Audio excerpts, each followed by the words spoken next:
Hello everyone. How are you guys doing tonight? Come on in and join me tonight.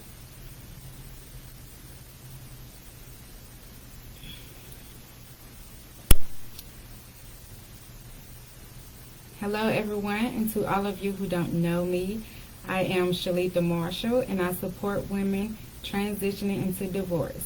My coaching is designed to educate women on how to rebuild and restore their lives after divorce.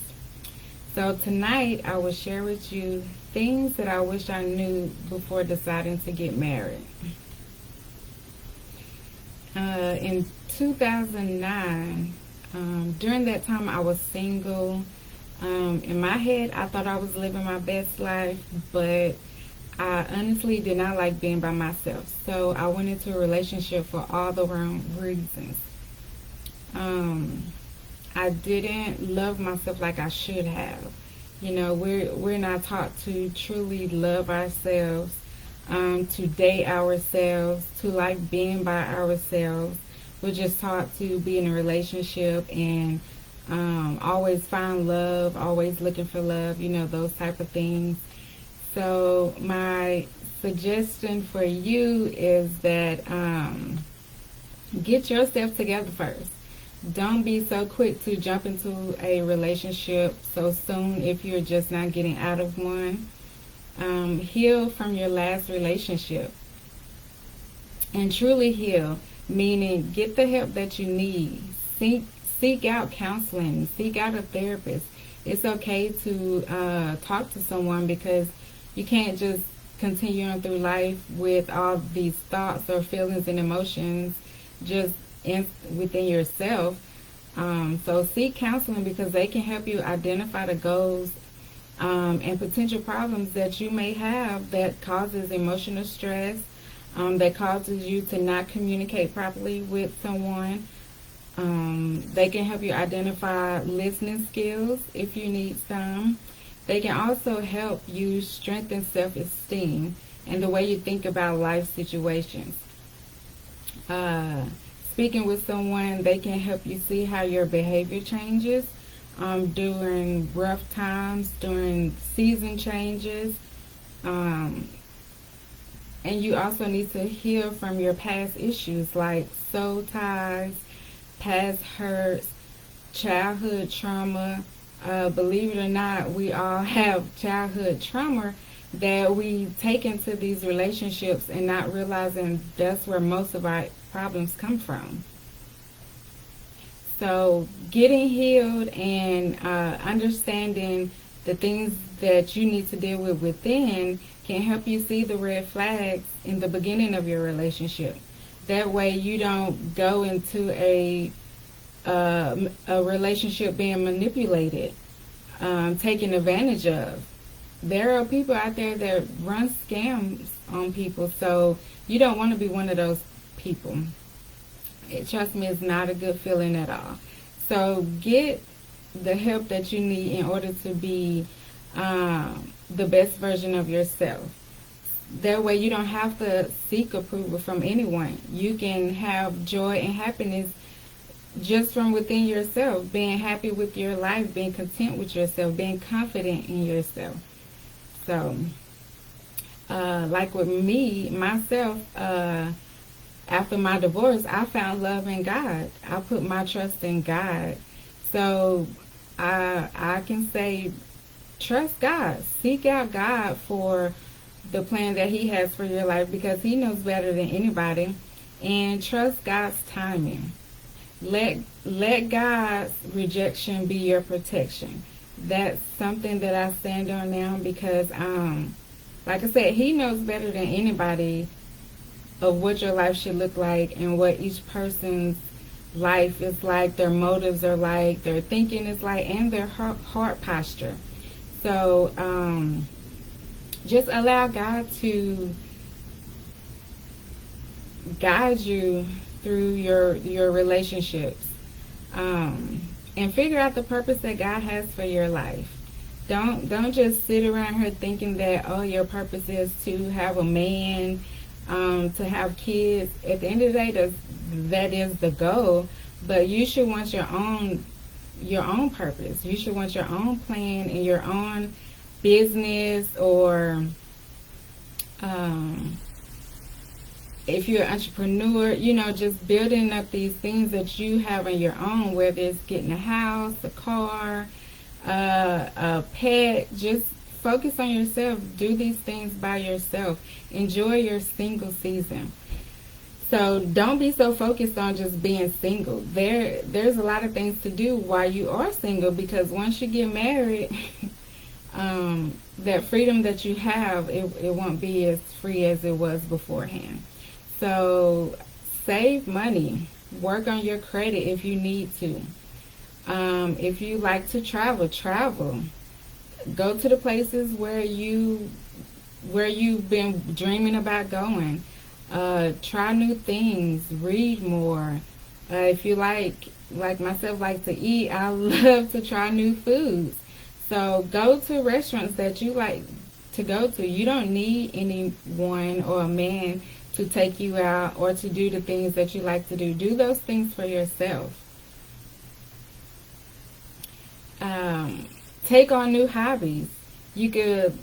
One thing that I ended up doing was doing hair. That helped me take my mind off of, my situation and being stressed out. I actually love doing hair, and I realized during that time, as I was doing women hair, I was helping them build confidence. I was helping them, I was speaking life into them. I was giving them sound advice on some of the situations that they were going through.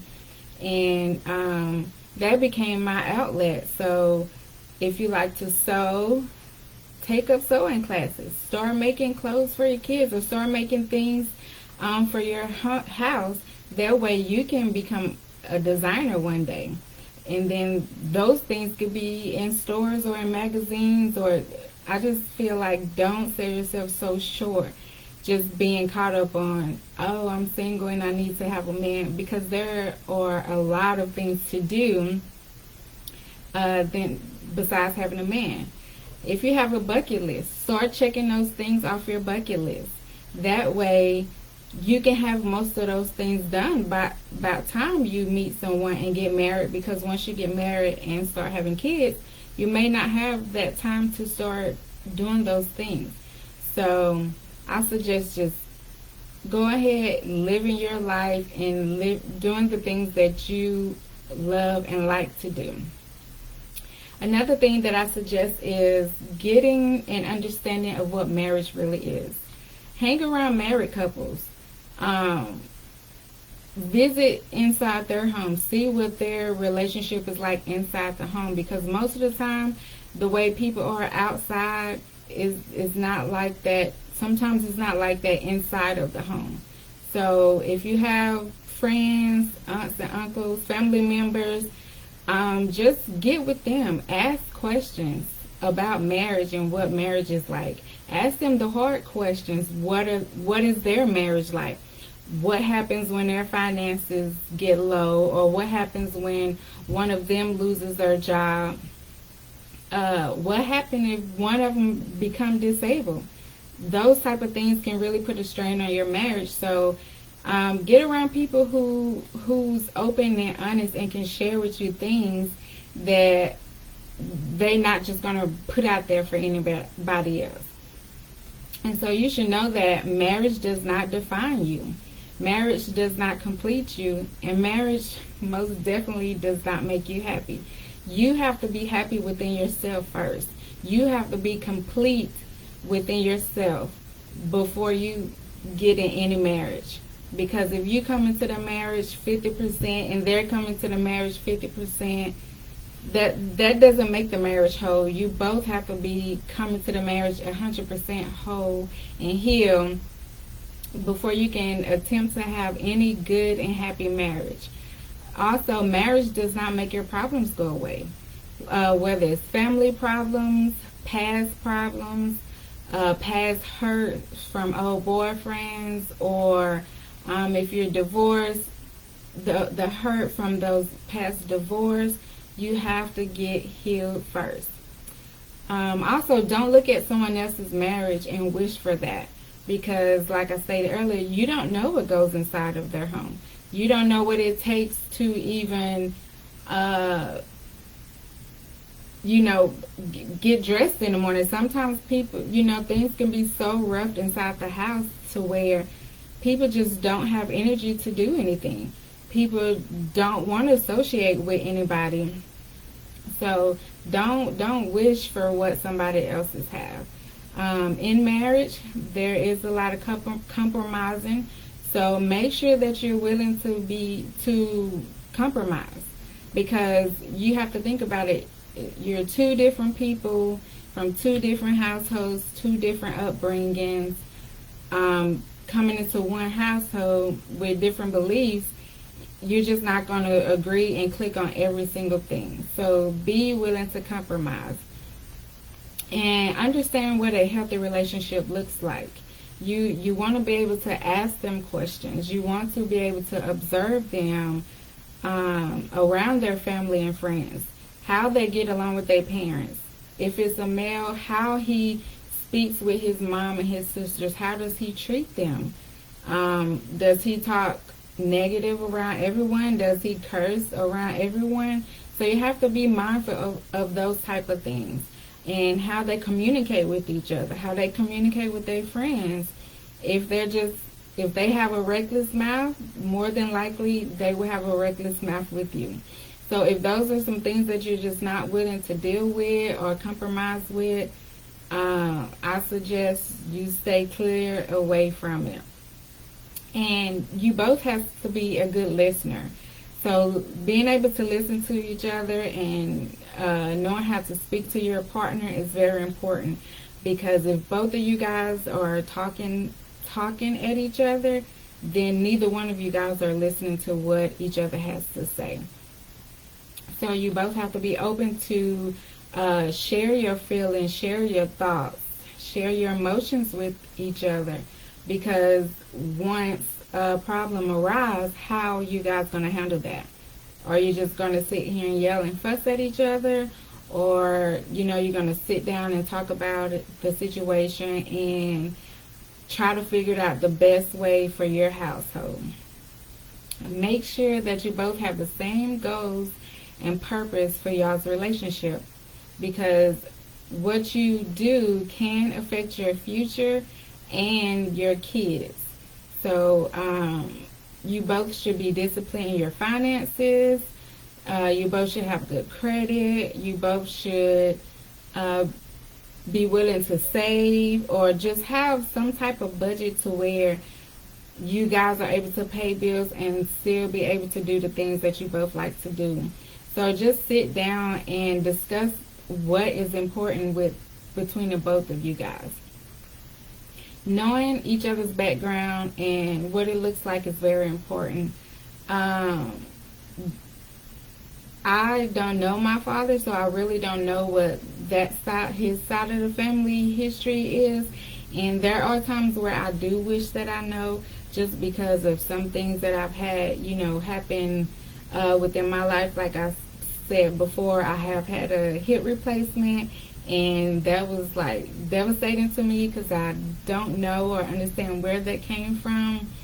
So everything that's happening with me and my ex-husband's family, I am taking note, so that I am able to share those things with my daughter when she gets older. So that way, when she finds a partner, she will be able to discuss with him, okay, so this happened within my family, or my mom or my dad. And so, that way you can figure out if you can move forward with that person. Because sometimes if things are generational, they will transpire in your children as well. So you need to know their family history. You need to know if there's any health issues within their family. You need to know if there's any mental illnesses in that family. If there's things that they struggle with, if there's things that they hide from you because they feel like, they're ashamed to tell you. You need to know all these things, because like I said, once you get married, they will spill over into your marriage, and then what are you going to do? So I feel that it's very important to know these things beforehand and get a hand on them before, so that way you can go into the marriage with no hidden agendas. So you need to know how they spend money.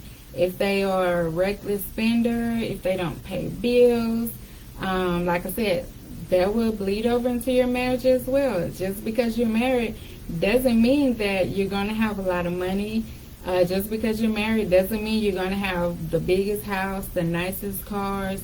If you guys don't know how to budget and save and spend your money wisely, you will be struggling in the marriage. And that causes a lot of marriages to break up as well. So if you don't know these things up front, like I said, you can carry these over into the marriage, and these things can affect your children once you begin to have children, because they will see you arguing or fighting. They will see if you have to live a certain type of way or live in a different area than some of your family or friends. That affects them as well.